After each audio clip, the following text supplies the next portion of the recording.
ஒரு ஊர்ல ஒரு ராஜா இருந்தார். அவர் ஒரு பூனை வளர்த்தார். ரொம்ப செல்லமா அவர் அந்த பூனையை வளர்த்தார். அவர் என்ன பண்ணுவார் தெரியுமா? இரவு நேரத்தில் அந்த பூனையோட தலையில ஒரு விளக்க வச்சிருவார். அந்த பூனை ரொம்ப ஜாக்கிரதையா அந்த விளக்கு கீழே விழுந்து விடாம பார்த்துக்கும். தலையை ஆட்டாம ரொம்ப நிதானமா ராஜா பின்னாடி நடந்து போய்கிட்டே இருக்கும். அந்த விளக்கு வெளிச்சத்துல எல்லா வேலைகளையும் செஞ்சிருவார். கையில் ஒரு விளக்க தனியா எடுத்துட்டு போக வேண்டிய அவசியமே இல்லை. விளக்க தூக்கிட்டு போற வேலையை அந்த பூனை பார்த்துக்கும். அதனால ராஜாவுக்கு அந்த பூனை மேல ரொம்ப பிரியம். மந்திரிகளை எல்லாம் கூப்பிட்டு அவங்க கிட்ட சொல்லுவார், பாத்தீங்களா இந்த பூனை எவ்வளவு விசுவாசமா நடக்குது, என் பேர்ல எவ்வளவு மரியாதை பாத்தீங்களா அதுக்கு அப்படிம்பார். இதை கேட்டுட்டு அங்கிருந்த அமைச்சர்கள் ஒருத்தர் சொன்னார், மன்னா நீங்க சொல்றது சரிதான், இருந்தாலும் இந்த பூனையோட விசுவாசத்தை நாம கொஞ்சம் சோதிச்சு பார்க்க வேண்டியிருக்கு அப்படின்னாராம். சரி, உங்க ஆசையை ஏன் கெடுக்கணும், நல்லா சோதிச்சு பாருங்க அப்படின்னு சொல்லிவிட்டார் ராஜா. உடனே அந்த அமைச்சர் என்ன பண்ணார் தெரியுமா? எங்கேயோ புறப்பட்டு போனார். ஒரு 5-6 எலிகளை பிடிச்சிட்டு வந்தார். அரண்மனையில் ராஜா ஏதோ வேலை பார்த்துக்கிட்டு இருக்கிறாரு. பக்கத்தில் அந்த பூனை ரொம்ப பணிவாக நின்றுக்கிட்டு இருக்குது. அது தலையில் விளக்கு எரிஞ்சிக்கிட்டு இருக்கு. அமைச்சர் தான் பிடிச்சிட்டு வந்த எலிகளை அந்த பூனை பார்வையில் படுறது மாதிரி எதிரில் விட்டார். அந்த எலிகள்லாம் அங்கேயும் இங்கேயும் ஓட ஆரம்பிச்சுது. அதை பார்த்தது பூனை, அவ்வளவுதான். தலையில் இருக்கிற விளக்கை பற்றியும் கவலைப்படல, ராஜாவை பற்றியும் கவலைப்படல.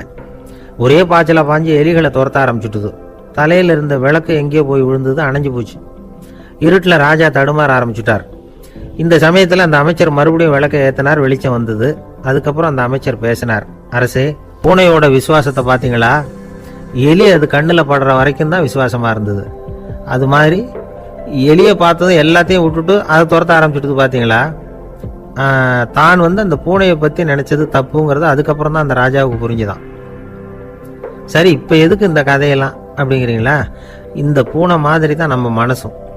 மனசை எவ்வளவுதான் பயிற்சி கொடுத்து பக்குவமாக வச்சிருந்தாலும் பார்க்கறதுக்கு பரமசாது மாதிரி தான் இருக்கும். பார்க்க வேண்டியதை பார்த்துட்டுதுன்னா பாஞ்சிரும். இந்த பூனை மாதிரி புலன் இன்ப பொருள்கள் கிட்டாத வரைக்கும் மனம் அடங்கி இருக்கிறது மாதிரி தான் தெரியும். கொஞ்சம் வாய்ப்பு கிடைச்சாலும் அது குதிக்க ஆரம்பிச்சிரும், தப்பு பண்ண ஆரம்பிச்சிரும். பெரிய பெரிய முனிவர்கள் வாழ்க்கையில் நடந்த வீழ்ச்சி இதை தான் நிரூபிக்குது. புலன்களின் ஆற்றல் அதிகம். அதனால மனக்கட்டுப்பாடு பயிற்சிகள்ல ரொம்ப எச்சரிக்கையா இருக்கணுங்கிறார் சுவாமி சிவானந்தர். மது பழக்கத்தையே விட்டுட்டேன்னு உறுதியா இருப்பான். கடை கண்ணில் பட்டுட்டுதுன்னா கால் அவனை கேட்காமலே இழுத்துக்கிட்டு உள்ள போயிடும். இதுதான் மனசுங்கிறது. அதுதான் அந்த ராஜா வளர்த்த பூனை. நம்மால் ஒருத்தன் அந்த ராஜா பூனை தலையில விளக்க வச்சது மாதிரி இவன் தன்னுடைய தலையிலேயே ஒரு விளக்கை ஏற்றி வச்சுக்கிட்டு என்னத்தையும் தேட ஆரம்பிச்சான். தேடிட்டு இருக்கிறான்.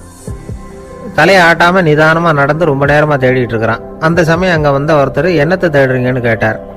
அதுதான் மறந்து போச்சு அப்படின்னு இழுத்தான்.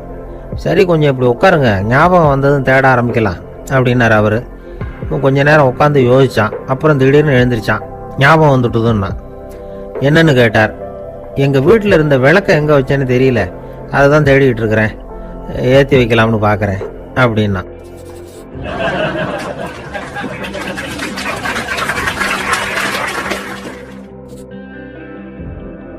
ஒரு விவசாயி விதைக்கிறதுக்காக வயல்வெளி பக்கம் போறார்.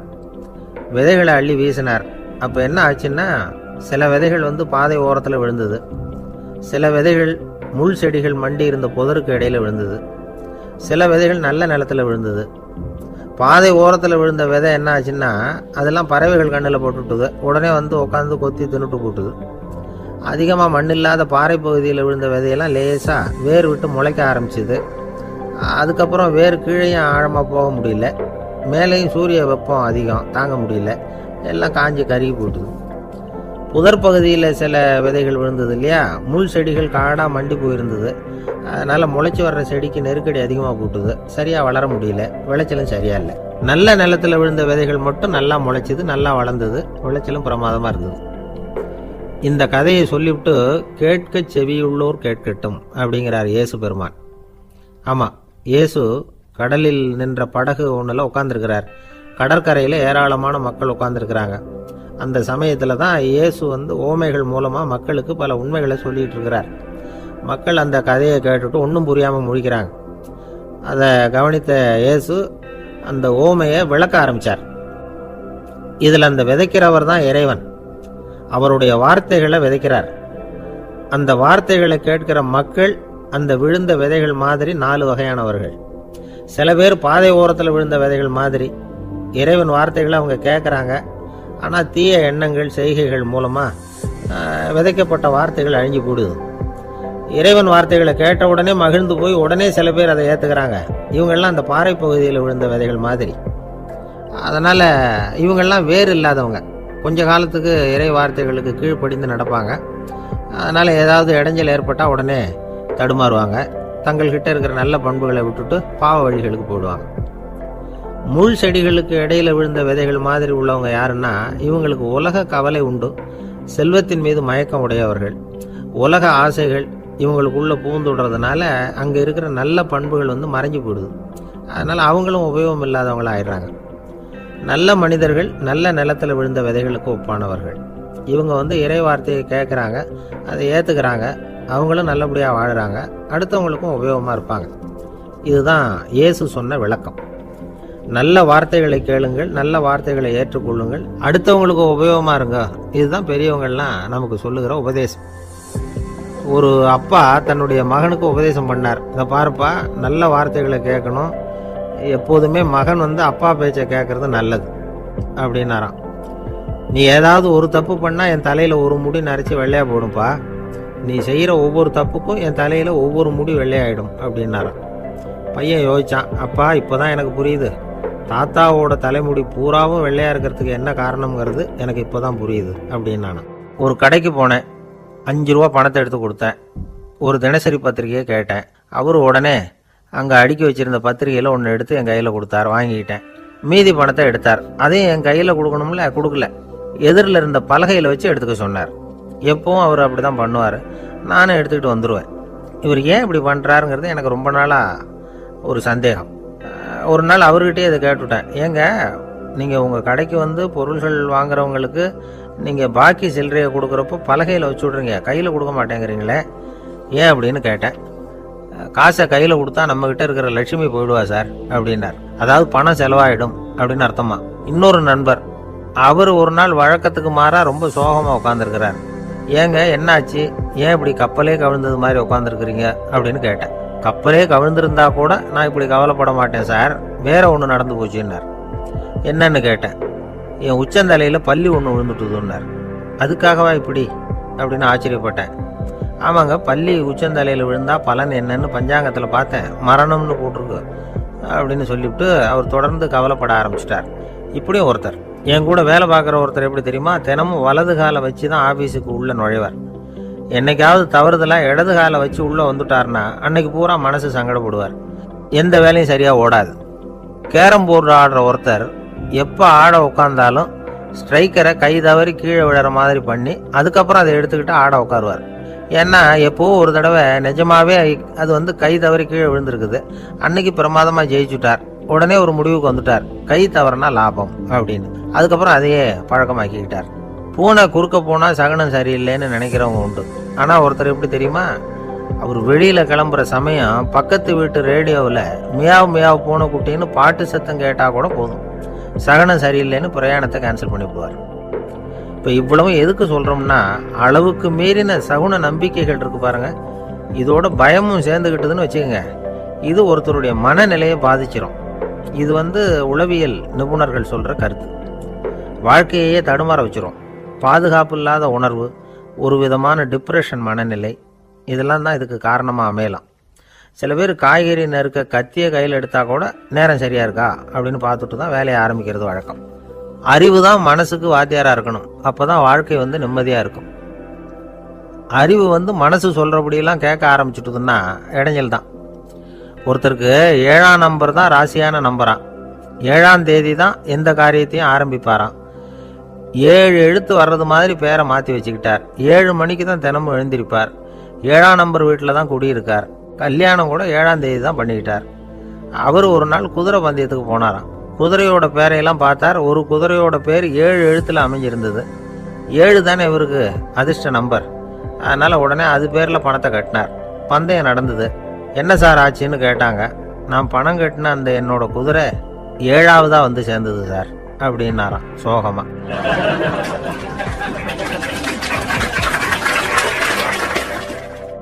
ஜவஹர்லால் நேரு பிரதமராக இருந்த சமயம் அவர் ஒரு தடவை சென்னைக்கு வந்திருக்கிறார். இங்கே சில முக்கிய நிகழ்ச்சிகளில் கலந்துக்கிறதுக்காக வந்திருந்தார். ஆளுநர் மாளிகையில் ஒரு நாள் ராத்திரி தங்கி மறுநாள் புதுடெல்லி புறப்படுறதாக ஏற்பாடு. நிகழ்ச்சியில எல்லாம் முடிச்சுக்கிட்டு ஆளுநர் மாளிகையில் தங்கி இருக்கிறார். அன்றைக்கு இரவு படிக்கிறதுக்கு ஒரு முக்கியமான புத்தகம் அவருக்கு தேவைப்பட்டது. அந்த சமயத்தில் உலக அளவில் ஒரு முக்கியமான பொருளாதாரம் சம்பந்தமான ஒரு புத்தகம் வெளியாகி இருக்கிற விஷயம் அவருக்கு தெரியும். அந்த புத்தகம் மெட்ராஸுக்கு வந்திருக்குமா, அது இங்கே கிடைக்குமா அப்படின்னு விசாரிச்சிருக்கிறார் நேருஜி. அவர் இப்படி கேட்ட உடனே அங்கே இருந்தவங்கெல்லாம் ரொம்ப பரபரப்பாக செயல்பட ஆரம்பிச்சுட்டாங்க. முக்கியமான இடங்கள்ல எல்லாம் விசாரிச்சிருக்கிறாங்க அந்த புத்தகம் உங்ககிட்ட இருக்கான்னு. சென்னையில் உள்ள கன்னிமாரா நூல் நிலையத்துக்கு எப்படியும் அந்த புத்தகம் வந்திருக்கணும் அப்படின்னு ஒரு நம்பிக்கை. அங்கே விசாரித்தாங்க. அந்த புத்தகம் 2 நாளைக்கு முன்னாடி தான் அங்கே வந்திருக்குது அப்படிங்கிற விஷயம் தெரிஞ்சுது. உடனே எல்லாரும் அங்கே ஓடினாங்க. அவங்களுக்கு இன்னொரு சந்தேகம், புத்தகம் வந்திருக்கு சரி, அது இந்த சமயத்தில் வேற யாரும் படிக்கிறதுக்கு எடுத்துகிட்டு போயிருக்கக்கூடாதே அப்படிங்கிற சந்தேகம் இருந்தாலும் மனசுக்குள்ள ஒரு தைரியம். இப்படி ஒரு புத்தகம் வெளிவந்திருக்கிற விஷயமே நேருஜி சொல்லி தான் நமக்கே தெரியும். அதுவும் இல்லாமல் உலக பொருளாதாரம் சம்பந்தமான ஏதோ ஒரு புத்தகம் அது. அதை போய் இந்த நேரத்தில் அவ்வளவு ஆர்வமாக யார் எடுத்துகிட்டு போயிட போகிறாங்க அப்படிங்கிற தைரியம். இந்த தைரியத்தோடு அந்த நூல் நிலையத்துக்கு ஓடினாங்க. புத்தகத்தை தேடினா அது கிடைக்கல, யாரோ எடுத்துகிட்டு போயிருக்கிறாங்க. நேருவுக்கு மட்டுமே தெரிஞ்சிருந்த அந்த புத்தகம் பற்றின விஷயம் சென்னையில் வேற ஒருத்தருக்கும் தெரிஞ்சிருக்குது. உடனே எல்லாரும் பரபரப்பாக அந்த அதுக்குன்னு இருக்கிற ரிஜிஸ்டர் இருக்குல்ல, பதிவேடு, அதை புரட்டி பார்க்குறாங்க யார் எடுத்துகிட்டு போகிறாங்கன்னு தெரிஞ்சுக்கிறதுக்காக. எடுத்துகிட்டு போனவங்க அதில் கையெழுத்து போட்டிருப்பாங்கல்ல, அதை பார்த்து யாருன்னு தெரிஞ்சுக்கலாம் அப்படிங்கிறதுக்காக தான் அதை புரட்டுறாங்க. அதோ அந்த புத்தகத்தோட பேர் பக்கத்தில் அதை எடுத்துக்கிட்டு போனவங்க கையெழுத்து உத்து பார்க்குறாங்க எல்லாரும். அதில் போட்டிருக்குது பேர் CN அண்ணாதுரை அப்படின்னு எழுதியிருந்தது. அவர் தான் பேரறிஞர் அண்ணா. நேரு படிக்க விரும்பின ஒரு புத்தகத்தை அதே நேரம் படிக்க விரும்பின இன்னொரு தலைவர் இவர். படிக்கிறதுல அவருக்கு இருந்த ஆர்வத்தை நாம் தெரிஞ்சுக்கணும்னா அதுக்கு எவ்வளவோ சம்பவங்கள் இருக்குது. கடைசி காலத்தில் அவர் அடையாறு மருத்துவமனையில் படுத்திருக்கிறார். அவருக்கு ஒரு முக்கியமான அறுவை சிகிச்சை செய்ய வேண்டியிருக்குது அவசரமாக. அமெரிக்காவிலேருந்து டாக்டர் மில்லர் வந்திருக்கிறார். அவர்கிட்ட கேட்குறார், டாக்டர் நாளைக்கே அறுவை சிகிச்சை செய்ய போகிறீங்களா அப்படின்னு. ஆமாங்கிறார் டாக்டர் மில்லர். நாளைக்கு மறுநாள் செஞ்சுக்கிறேனே அப்படின்னாரான் அண்ணா. ஏன் ஏதாவது நாள் பார்க்குறீங்களான்னு கேட்டிருக்கார். இல்லை, ஒரு புத்தகத்தை படிச்சுக்கிட்டு இருக்கிறேன், அதை நாளைக்குள்ளே முடிச்சிருவேன், அதுக்கப்புறம் நான் இறந்தாலும் கவலை இல்லை அப்படின்னாரான் இவர். அவர் தான் அறிஞர் அண்ணா.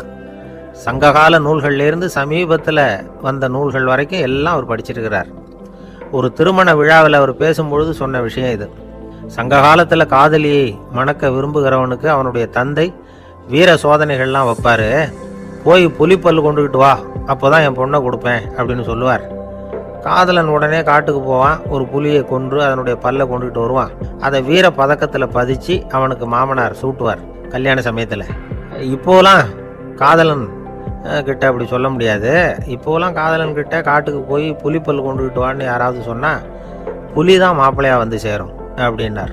எனக்கு இது மட்டும்தான் சார் தெரியும், இதை தவிர வேற எதுவும் தெரியாது அப்படின்னு சொல்லிக்கிட்டே காலம் தள்ளுறவங்க ரொம்ப பேர். அவங்கெல்லாம் கஷ்டப்பட வேண்டியிருக்கும். ஒருத்தர் தன்னுடைய தொழிலில் ரொம்ப கெட்டிக்காரராக இருக்கலாம், அதுக்காக எப்பவும் அதே ஞாபகத்தில் இருந்துக்கிட்டு உலகியல் அறிவு இல்லாமல் இருந்துடக்கூடாது, அது ஆபத்து. இதுக்காக நம்ம தாத்தா பாட்டிலாம் ஒரு கதை சொல்லுவாங்களே, கேள்விப்பட்டிருக்கீங்களா? ஒரு சமயம் ஒரு 4 பேர் சேர்ந்து வெளியூருக்கு பிரயாணம் போனாங்களாம். அந்த 4 பேர் எப்படி தெரியுமா?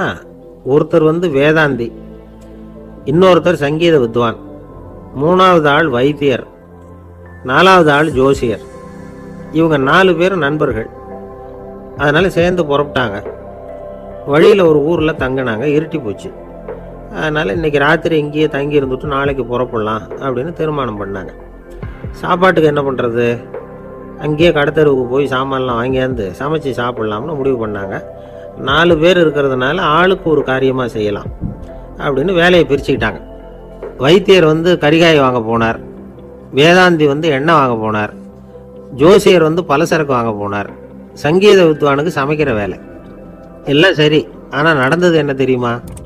கடைத்தெருவுக்கு காய்கறி வாங்க போனார்ல வைத்தியர், அங்கே போய் மார்க்கெட்டில் பார்த்தார். ஒவ்வொரு கறிகாயாக எடுத்து பார்த்தார். இது பித்தம், உடம்புக்கு ஒத்துக்காது, இது வாயு, உடம்புக்கு ஒத்துக்காது அப்படின்னு ஒவ்வொன்றா தள்ளினார். கடைசியில் ஒன்றுமே தேரல, வெறுங்கையோடு திரும்பி வந்துகிட்டு இருக்கிறார். எண்ணெய் வாங்க போனார் வேதாந்தி, அவர் ஒரு தொன்னையில் எண்ணெயை வாங்கினார். பேசாமல் அதை எடுத்துகிட்டு வர வேண்டியது தானே, முடியல. அவருடைய வேதாந்த மூளை சிந்திக்க ஆரம்பிச்சுட்டுது. இந்த தொன்னைக்கு எண்ணெய் ஆதாரமா அல்லது எண்ணெய்க்கு தொன்னை ஆதாரமா அப்படிங்கிற ஆராய்ச்சியில் இறங்கினார். என்னாச்சு தெரியுமா?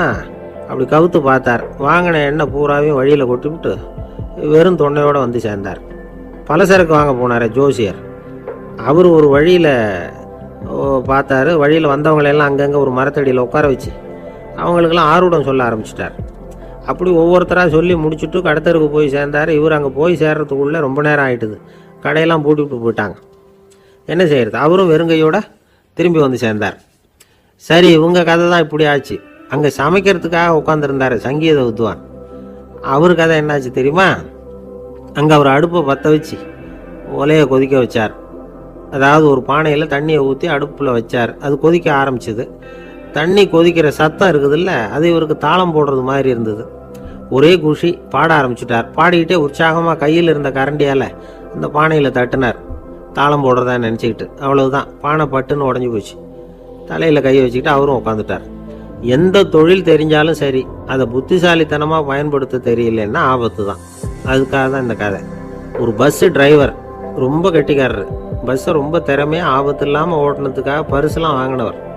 அவரே ஒரு படகு ஓட்டுறதுக்காக அழைச்சிட்டு போயிருக்கிறாங்க, மோட்டார் படகு. அதையும் ரொம்ப திறமையாக தான் ஓட்டிகிட்டு போயிருக்கிறாரு. நடுக்கடலில் போனதும் படகு நின்று போச்சு. மோட்டாரில் ஏதோ கோளாறு. என்ன செய்யலாம் அப்படின்னு அந்த டிரைவரை கேட்டிருக்கிறாங்க படகுல இருந்தவங்கெல்லாம். அப்போ அவர் சொன்னாராம், கவலைப்படாதீங்க, ஒன்றும் பிரச்சனை இல்லை, எல்லாரும் கொஞ்சம் கீழே இறங்கி பின்னாடி தள்ளுங்க, மோட்டார் ஸ்டார்ட் ஆகிடும் அப்படின்னாராம்.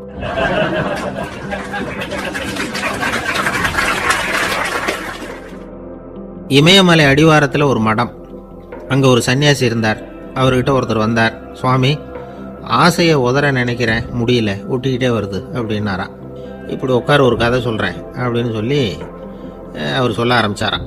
அவர் சொன்ன கதை என்னென்னா, ஒரு ஊரில் ஒரு ஆள் இருந்தான். அவன் பேர் குப்புசாமி. அவன்கிட்ட எப்பவும் ஒரு பழைய தொப்பி இருக்கும், விடவே மாட்டான். அதனால் அவனை எல்லாரும் தொப்பி சாமி அப்படின்னு தான் கூப்பிடுறது வழக்கம். ஒரு புது தொப்பி வாங்கிக்கப்படாதாப்பா அப்படின்னு நண்பர்கள்லாம் சொல்லி பார்த்தாங்க. பணத்துக்கு எங்கே போவேன் அப்படின்னு விட்டானா. பணம் வச்சுருக்கான், செலவு பண்ண மனசு வரல, மகா கஞ்சன். பழைய பாட்டில்கள்லாம் வாங்கி விற்றுக்கிட்டு இருந்தான். அப்படி ஒரு தடவை பழைய கண்ணாடி சாமான்களை ஏலத்தில் எடுத்தப்போ அதில் ஒரு அருமையான சென்ட்டு பாட்டில் கிடச்சிது. உடனே ஒரு ஐடியா பண்ணான். அந்த சென்ட்டை சின்ன சின்ன பாட்டில்களில் அடைச்சி ஜன்னல் ஓரமாக அடுக்கி வச்சுட்டான். அதை விற்றா நிறைய பணம் கிடைக்குமே, அதனால். இதுக்கு இடையில் ஒரு நாள் அவன் அப்படியே உட்காந்துருந்தான். அந்த நேரம் நண்பன் வந்தான். ஏண்டா, உன் பழைய தொப்பியை மாற்றப்படாதா? ஊரில் எல்லாரும் கேலி பேசுகிறாங்களே ஒன்று தொப்பி சாமின்னு அப்படின்னு சொல்லி கேட்டிருக்கான். இந்த சென்ட்டு பாட்டில் விற்றதும் பணம் வரும், அதுக்கப்புறம் பார்க்கலாம் அப்படின்னு நானா இவன். சரி வா, நீச்சல் குளத்துக்கு போயிட்டு வருவோம் அப்படின்னு கூப்பிட்ருக்கான் நண்பன். 2 பேரும் போனாங்க. அதே நேரம் அந்த ஊர் நீதிபதியும் அங்கே குளிக்க வந்தாராம். அவர்கிட்ட இருந்தது விலை வசந்த ஒரு புது தொப்பி. அதை அங்கே இருந்த ஸ்டாண்டில் மாட்டிவிட்டு குளிக்க போனார். இதுக்கிடையில் குப்புசாமி குளிச்சுட்டு வந்தான். அவனுடைய பழைய தொப்பியை காணலை. அந்த புது தொப்பியை பார்த்தா இது நண்பனுடைய வேலை தான் அப்படிங்கிறதாக புரிஞ்சுக்கிட்டு அதை எடுத்து மாட்டிட்டு வந்துட்டான். நீதிபதி குளிச்சுட்டு வந்து பார்க்குறாரு, தொப்பியை காணும். போலீஸில் புகார் கொடுத்தார். அவங்க தேடினாங்க. ஒரு மூலையில் பழைய தொப்பி கிடச்சிது. அடடா, இது நம்ம குப்புசாமியோட தொப்பி இல்லையா அப்படின்னு நானா ஒருத்தன். உடனே அவன் வீட்டுக்கு தேடிட்டு போயிருக்காங்க. அங்கே போய் பார்த்தா புது தொப்பி அங்கே இருக்குது. உடனே அவனுக்கு 1000 ரூபாய் அபராதம் போட்டாங்களாம். அவன் பணத்தை கட்டிவிட்டு ரொம்ப எரிச்சலோடு வீட்டுக்கு வந்தான். பழைய தொப்பி கண்ணில் பட்டுது. மறுபடியும், உன்னால தானே எனக்கு 1000 ரூபா நஷ்டம் அப்படின்னு சொல்லி அதை எடுத்துக்கிட்டு அப்படி போயிருக்கான். அந்த ஊர் குளத்துல வீசி எரிஞ்சிட்டு வந்துட்டான். அது மீன் பிடிக்கிற ஒருத்தன் கையில் சிக்கிச்சு. அவன் வர்ற வழியில் அதை எடுத்து வேகமாக வீசி எறிஞ்சான். அது நேராக குப்புசாமி வீட்டு ஜன்னல் வழியாக உள்ளே இந்த சென்ட்டு பாட்டில்கள் மேலே விழுந்து எல்லாம் உடஞ்சி நொறுங்கி போச்சு. குப்புசாமி பார்த்தான். தோட்டத்தில் ஆழமாக ஒரு குழியை வெட்டினான். அந்த தொப்பியை போட்டான், மூடிவிட்டான். இதை அடுத்த வீட்டுக்காரன் பார்த்தான். ஏதோ புதையல் தான் வச்சுருக்கான் போல இருக்குன்னு நினச்சான். போலீஸில் போய் புகார் கொடுத்துட்டான். மறுபடியும் போலீஸ் குழியை தோண்டினாங்க. பழைய தொப்பி மறுபடியும் வெளியில் வந்தது. எல்லாரும் சிரிக்கிறாங்க. அன்னைக்கு ராத்திரியே அந்த தொப்பியை எடுத்துக்கிட்டு நேராக புறப்பட்டான். ஒரு கல்லில் அதை சேர்த்து கட்டி குடிநீர் தொட்டி இருக்கும்ல, அதில் போட்டுட்டு வந்துட்டான். இனிமேல் என்ன பண்ணும் பார்ப்போன்னு. ஒரு நாள் திடீர்னு குழாயெல்லாம் அடைப்பட்டு போச்சு. மாநகராட்சி அலுவலர்கள் என்னன்னு பார்த்தா அந்த பழைய தொப்பி குழாயை அடைச்சிக்கிட்டு இருக்குது. இது குப்புசாமியோட தொப்பிங்கிறது தான் எல்லாருக்கும் தெரியுமே. உடனே குடிநீரை பாழாக்கணத்துக்காக குப்புசாமிக்கு கோர்ட்டு 2500 ரூபாய் அபராதம் போட்டுவிட்டுது. அதையும் கட்டிவிட்டு வெளில வந்தான். கடைசியாக முடிவு பண்ணான். ஒரு நெருப்பு குச்சியை கிழிச்சான். தொப்பியை கொளுத்தினான். எரிஞ்சது. எடுத்து வெளில எரிஞ்சான். கொஞ்ச நேரத்தில் தீ அணைப்பு படம் வந்துட்டுது. ஆமாம், இவன் எடுத்து எரிஞ்சது வெளியில் விழுந்து வீட்டு கூரையே பற்றிக்கிட்டு எரிய ஆரம்பிச்சுட்டுது. அவனோட பணத்தாசையும் அதோட சேர்ந்து எரிஞ்சு போச்சான். இப்படி ஒரு கதை. இந்த கதையை சொல்லி முடித்தார் அந்த இமயமலை அடிவாரத்தில் இருந்த சன்னியாசி. இப்போ அந்த குப்புசாமி எங்கே இருக்கிறான்னு கேட்டார் எதிரில் இருந்தவர். இதோ உன் எதிரிலே இருக்கிறான், நான் தான் அந்த குப்புசாமி அப்படின்னாரான் அந்த சன்னியாசி. அந்த குப்புசாமி கிட்ட இருந்தது மாதிரி ஒரு பழைய தொப்பி நம்ம ஒவ்வொருத்தர்கிட்டையும் உண்டு. அதை எப்படி தொலைக்கிறதுன்னு தெரியாமல் தடுமாறிக்கிட்டு இருக்கிறோம். அது என்ன தொப்பிங்கிறீங்களா? அதுதான் நம்மை சூழ்ந்திருக்கிற மாயை அப்படிங்கிறார் சுவாமி சின்மயானந்தர். மெய்ஞானம் கிடைக்கிறப்போ மாயை எரிஞ்சு போகும் அப்படிங்கிறது அவருடைய கருத்து.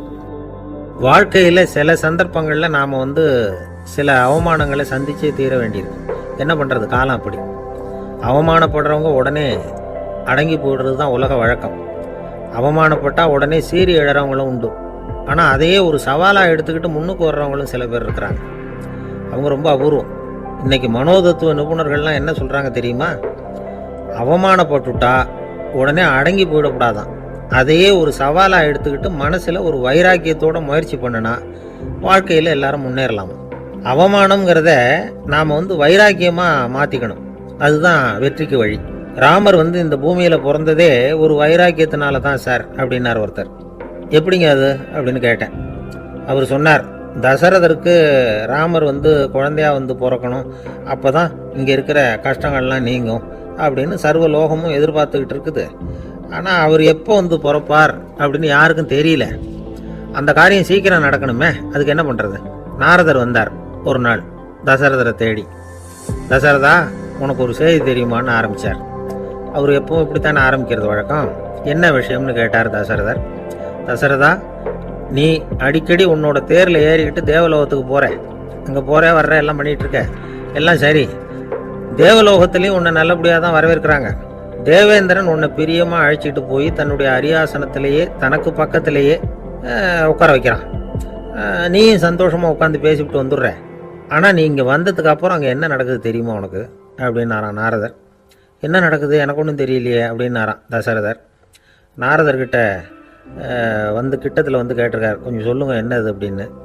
அவர் நெருங்கி வந்தாராம் நாரதரும். மெதுவாக அவர் காதோட காதாக சொன்னாராம். அதாவது நம்ம பாஷையில் சொல்லப்போனால் பற்ற வைக்கிறார். நீ அங்கே தேவேந்திரங்கிட்ட உட்காந்து பேசிவிட்டு வந்த பிறகு நீ அங்கே உட்காந்துருந்த அரியாசனத்தை தண்ணி ஊற்றி கழுவி சுத்தப்படுத்துகிறாங்க. நீ என்ன அந்த அளவுக்கு சுத்தம் இல்லாத ஆளா, தினம் குளிக்காமையாக இருக்கிற அப்படின்னாராம். தசரதருக்கு இது ரொம்ப அவமானமாக போயிட்டுது. அப்படியே செய்கிறாங்க அப்படின்னாராம். ஆமாம், நீ வேணும்னா நான் சொல்கிறது உண்மையா இல்லையா அப்படின்னு சோதனை பண்ணி பார்த்துக்கோ அப்படின்னாரான் நாரதர். உடனே தசரதர் இதுக்காகவே புறப்பட்டு தேவலோகம் போனார். அங்கே வழக்கம் போலவே இவரை கூப்பிட்டு உட்கார வச்சு பேசிக்கிட்டு இருந்தான் தேவேந்திரன். கொஞ்ச நேரம் பேசிக்கிட்டு இருந்துட்டு சரி நான் கிளம்புறேன்னு புறப்பட்டார்.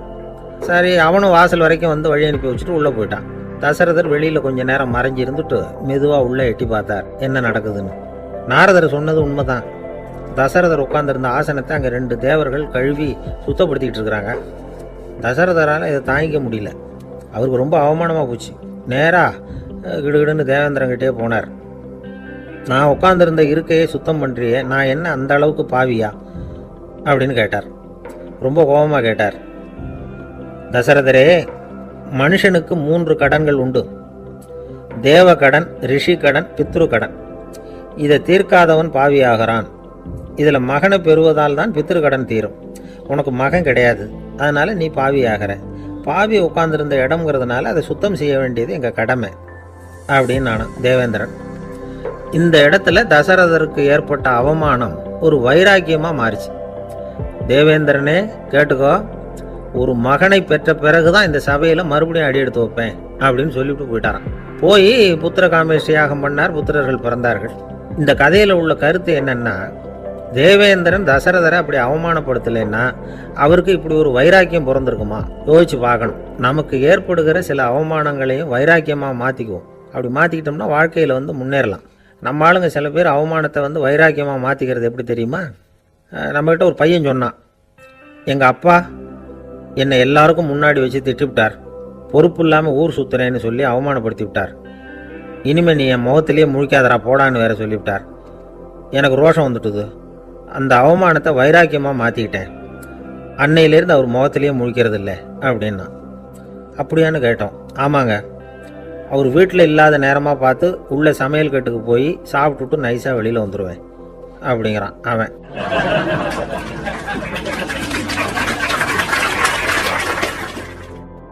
நம்மால் ஒருத்தர் வேகமாக ஓடி வந்தார். காலில் மாட்டியிருந்த பழைய செருப்பு ரெண்டையும் ஆவேசமாக தூக்கி ஒரு கிணத்துல போட்டுட்டு வெறுங்காலோடு நடந்து வந்துகிட்டு இருக்கிறார்.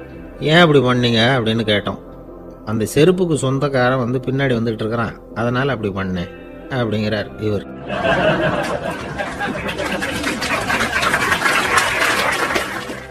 காசியில் இருக்கிற கடவுள் காசி விஸ்வநாதர், அங்கே இருக்கிற தேவி காசி விசாலாட்சி. இவங்க 2 பேரும் ஒரு நாள் பேசிக்கிட்டு இருந்தப்போ கடவுள் சொன்னார், இந்த மனிதர்களை நாம் ரொம்பவும் நம்பிக்கையோடு தான் படைச்சிருக்கிறோம், இருந்தாலும் அவங்களுக்கு தான் நம்பிக்கை இல்லை, எதுலேயும் ஒரு உண்மையான நம்பிக்கை இல்லாமல் வாழ்ந்துக்கிட்டு இருக்கிறாங்க அப்படின்னார். என்ன அப்படி சொல்கிறீங்க? அதோ பாருங்க, எவ்வளவு பேர் காசியை தேடிட்டு வந்து கங்கையில் குளிச்சுக்கிட்டு இருக்கிறாங்க, அவங்களெலாம் நம்பிக்கை இல்லைன்னா இவ்வளவு தூரம் தேடிட்டு வந்து இங்கே குளிப்பாங்களா அப்படின்னு நாங்கள் தேவி. சரி, அதை சோதித்து பார்க்கலாம் அப்படின்னு 2 பேரும் முடிவு பண்ணிக்கிட்டாங்க. உடனே ஒரு திட்டம் போட்டாங்க. அது எப்படின்னா, நாம் 2 பேருமே பக்தர்கள் மாதிரி உருவத்தை மாற்றிக்கிட்டு கங்கை கரைக்கு போக வேண்டியது. நான் வந்து கங்கையில் இறங்கி குளிக்கிறேன், கொஞ்ச நேரத்தில் சுழலில் மாட்டிக்கிட்டது மாதிரி நடிக்கிறேன். நீ உடனே கரையிலிருந்து சத்தம் போடும், என்னோட வீட்டுக்காரரை யாராவது காப்பாற்றுங்களேன்னு சத்தம் போடும். அதோட இன்னொன்று சொல்லு, யாராவது ஒரு புண்ணிய ஆத்மா அவர்கிட்ட போய் அவருடைய முடியை பிடிச்சி இழுக்கணும், அப்படி ஒரு சாபம் இருக்குது எங்களுக்கு. புண்ணிய ஆத்மா, அதாவது எந்த பாவமும் செய்யாத இல்லாத ஒருத்தர் தான் அவரை காப்பாற்ற முடியும். அப்படிப்பட்டவங்க யாராவது வெள்ளத்தில் குதிச்சு என்னுடைய கணவரை காப்பாற்றுங்கோ அப்படின்னு நீ சத்தம் போடு, கூச்சல் போடும், என்ன நடக்குதுன்னு பார்க்கலாம் அப்படின்னார் கடவுள். சரின்னு சொல்லி 2 பேருமா சாதாரண பக்தர்கள் மாதிரி கங்கை கரைக்கு வந்து சேர்ந்தாங்க. அவர் இறங்கி குளித்தார். திட்டம் போட்டது மாதிரியே சுழலில் மாட்டிக்கிட்டது மாதிரி கத்துனார். கரையில் இருந்த அந்த அம்மா, ஐயோ என் கணவரை காப்பாற்றுங்களேன், யாராவது காப்பாற்றுங்களேன்னு கத்துனாங்க. பல பேர் ஓடி வந்தாங்க. உடனே இவங்க, பாவம் இல்லாத புண்ணிய ஆத்மா ஒருத்தரால் தான் என்னுடைய கணவர் காப்பாற்றப்படணுங்கிறது விதி, அப்படி ஒரு சாபம் இருக்குது, அதனால் புண்ணிய ஆத்மா யாராவது அவர்கிட்ட போய் அவர் முடியை பிடிச்சி தூக்குனா அவரை காப்பாற்றி கொள்ளலாம் அப்படின்னாங்க. இவங்க இப்படி சொன்னதும் எல்லாரும் திகைச்சு போய் நின்றுட்டாங்க. ஒவ்வொருத்தருக்கும் அவங்க செஞ்ச பாவம்லாம் ஒவ்வொன்றா ஞாபகத்துக்கு வர ஆரம்பிச்சுட்டுது. சரி, இதுக்கு நாம லாயக்கு இல்லை அப்படின்னு சொல்லி ஒதுங்கி போக ஆரம்பிச்சிட்டாங்க எல்லாம். இந்த சமயத்தில் யாரோ ஒருத்தர் வேகமாக ஓடி வந்தார், ஆற்றுல குதிச்சார். அவர்கிட்ட போனார், முடியை பிடிச்சார், தூக்குனார், அவரை காப்பாற்றி கரைக்கு கொண்டுட்டு வந்துட்டார். அப்படி காப்பாற்றின அந்த ஆளை இவங்க 2 பேரும் தனியாக கூப்பிட்டுக்கிட்டு ஒரு மண்டபத்துக்கு வந்துட்டாங்க. வந்து விசாரிக்கிறாங்க. நீ யாருப்பா அப்படின்னு கேட்குறாங்க. ஏதும் தெரியாத மாதிரி. நான் இந்த ஊர் அன்ன சத்திரத்தில் வேலை செய்கிற ஒரு சமையல்காரன் அப்படிங்கிறார். நீ வந்து கங்கையில் குளிக்கிறது உண்டான்னு கேட்டிருக்காங்க. நான் இந்த ஊர்லேயே தான் இருக்கிறேன், இருந்தாலும் தினமும் கங்கையில் குளிக்கிறது இல்லை, எப்பாவது ஒரு நாள் அங்கே குளிப்பேன் அப்படின்னார். கங்கையில் மூழ்கி எழுந்திரிச்சா பாவம்லாம் தொலையும்னு சொல்கிறாங்க. அப்படி இருக்கிறப்போ அங்கே இன்னைக்கு கங்கையில் குளிச்சுக்கிட்டு இருக்கிறவங்கெல்லாம் தங்களை வந்து புண்ணிய ஆத்மாவா நினைக்கல. கங்கையில் குளிக்காத நீ உன்னை வந்து புண்ணிய ஆத்மாவா நினச்சி என்னை காப்பாற்ற வந்திருக்கிற, அது எப்படி அப்படின்னு கேட்டார். அதுக்கு அந்த ஆள் சொல்கிறான், கங்கையில் குதிச்சதுக்கு அப்புறம் தானே உங்களை காப்பாற்ற போகிறோம், அப்படி குதிக்கும் பொழுது என்னுடைய பாவம்லாம் போயிருக்கும்ல, நான் புண்ணிய ஆத்மாவா ஆயிருப்பேனே, அதனால தான் துணிஞ்சு வந்து உங்களை காப்பாற்றினேன் அப்படின்னா. கடவுளும் தேவியும் அவனுக்கு வந்து காட்சி கொடுத்தாங்களாம். இப்படி ஒரு கதை உண்டு. அதாவது கங்கையில் குளிச்சுக்கிட்டு இருக்கிறவங்களுக்கே தங்களுடைய பாவம் போகுங்கிற நம்பிக்கை பரிபூர்ணமாக இல்லை, குளிக்காத ஒருத்தனுக்கு அந்த நம்பிக்கை இருந்தது. அதனால் அவனால் கடவுளை பார்க்க முடிஞ்சது. கடவுளை வந்து நாமளும் பார்க்க முடியுமா முடியாதா அப்படிங்கிற குழப்பம்லாம் நமக்கு வேண்டியதில்லை.